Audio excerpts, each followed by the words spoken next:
may alam ka ba?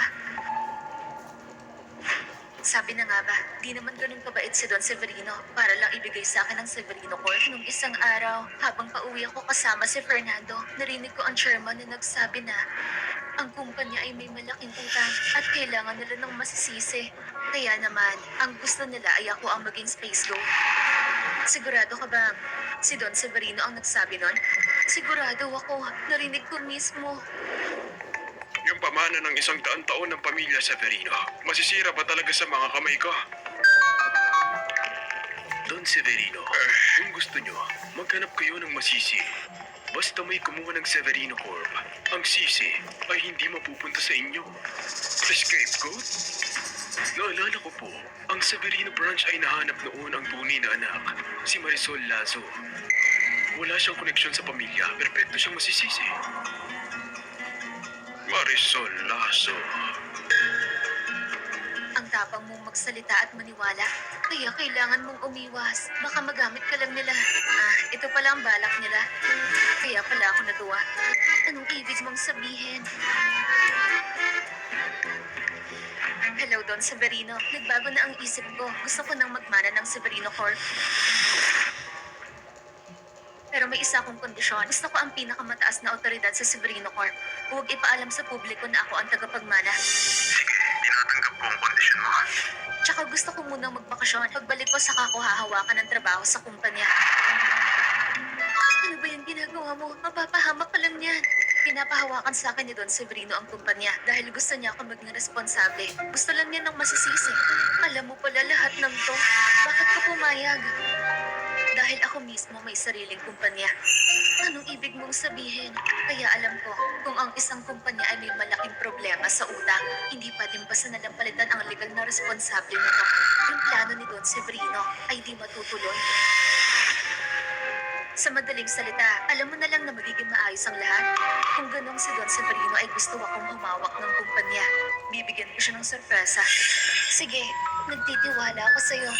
Alam ko ikaw ay isang napakagaling na tao, yung hindi ko kaya maging sa buong buhay ko. Bakit mo naman binababa ang sarili mo? Sabi ni Fernando. Oh, tigil. Ayoko marinig yung sinasabi niya. Gusto ko yung sarili mong salita. Anong klaseng tao ka? Hindi ko alam. Palagi lang ako nasa tabi niya. Yung sinasabi niya, yun ang sinusunod ko. Mali yun. Grace, una sa lahat, ikaw ay isang tao. May sariling pangarap at buhay. Kontento ka bang umiikot ang mundo mo sa ganung klaseng Fernando? Hindi ko alam.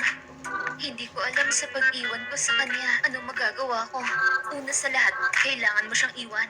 Pagkatapos malalaman mo na yung totoo mong pagkatao ay mas matapang pa sa inaakala mo. Alamin mo ang totoong ikaw. Tanggapin ang totoong ikaw. Lahat ng yan ay nagsisimula sa isang hakbang. Iwan mo na siya. Sige, mag-isip ka munang mabuti. Hindi ko naman dapat masyadong pakialaman ang buhay mo. May sasakyan akong eroplano. Aalis na ako.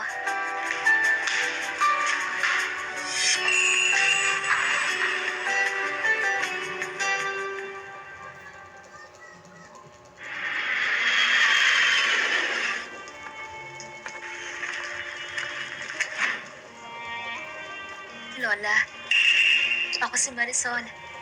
Bumisita ako sa'yo. Tignan mo ang dala ko para sa'yo. May dala akong masarap. Dinala ko para sa'yo. Yung paborito mo, siopaw may palaman galing sa tindahan. Sabi ng may-ari, magretiro na raw siya. Lilipat siya ng Maynila para sumama sa anak niya. Natakot ako, baka hindi na natin to makain ulit. Kaya ngayon marami akong binili para sa'yo.